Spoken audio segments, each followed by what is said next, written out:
In this video, we are going to review some definitions of statistics and apply them in a situation. So in this example, Billy wants to determine the average income for the 1,560 employees at his office. He decides to survey 100 random employees. For this scenario, we want to describe the following statistics definitions.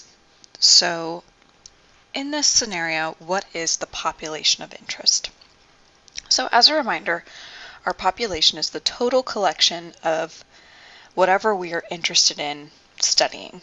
And oftentimes, gathering information about the entire population is really hard or impossible.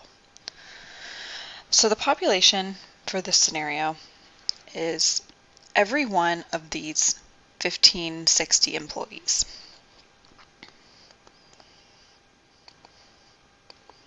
So every one of the 1,560 employees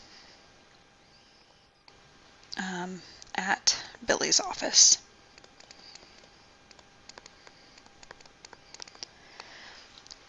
So that's the population because that's the goal of who we want to collect information on or study. What is our variable?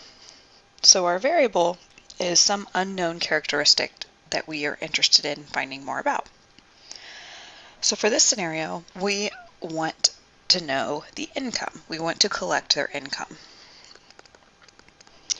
Now you might be tempted to say, well, he wants to know the average income, but we are not yet to saying exactly what we want to do with that variable that we collect, like take the average.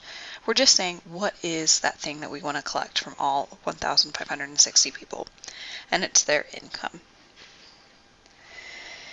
Okay, next we're going to define the sample, and the sample is just some smaller subset of the population that will give us a good idea of the population. So it's hopefully representative of the population and it's easier to get a handle of. So in here, our sample is that we decide to survey the 100 random employees. So the 100 random employees that are surveyed.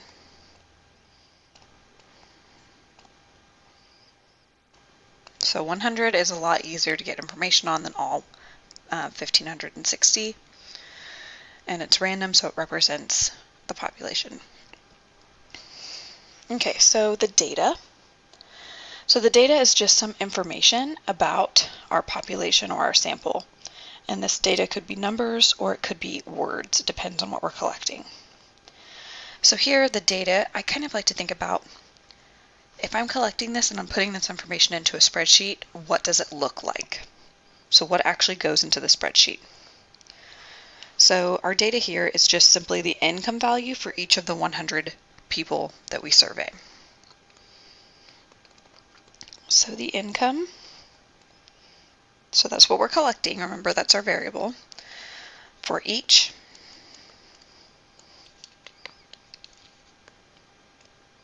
of the 100 employees that are surveyed. So that would be what you're collecting and putting into a spreadsheet, or the data. Okay, and lastly, we have statistic and parameter. So statistic is some number that represents a property of the sample. So statistic comes from the sample. And in this instance, that property that we want to measure is the average.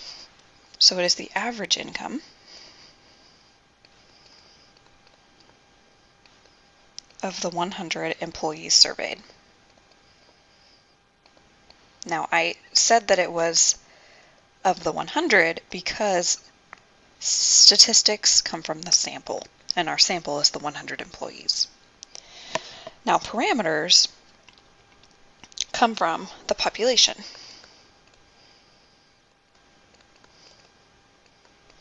So it's kind of the same thing, except it's from a different subset or a different group.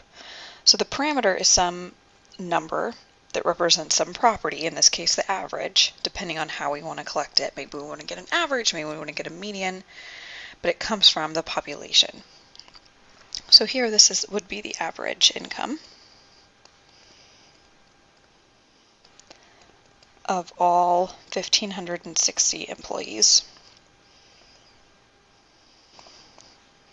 in the office.